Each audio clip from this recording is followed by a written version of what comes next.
Arestado ang 6 na most wanted persons sa magkakahiwalay na operasyon ng Philippine National Police noong ika-18 ng Agosto taong kasalukuyan sa Abra, Isabela, Agusan del Sur, Maguindanao del Sur, Sultan Kudarat at Cotabato.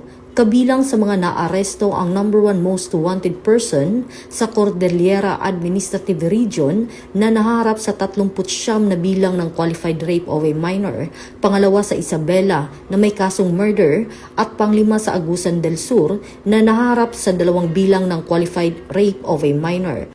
3 pang wanted persons ang naaresto sa SOC Sargent area na naharap sa mga kasong murder at rape. Ayon sa PNP, isinagawa ang mga pag-aresto sa bisa ng warrant of arrest.